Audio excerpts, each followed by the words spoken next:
از رفتنی تو آچلم داغ شدم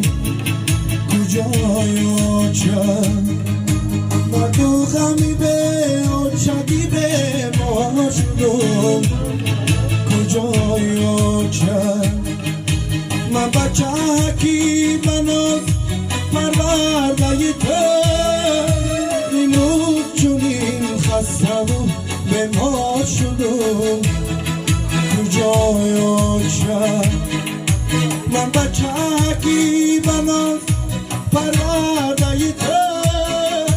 اینو چونین خستم و بیمار شدم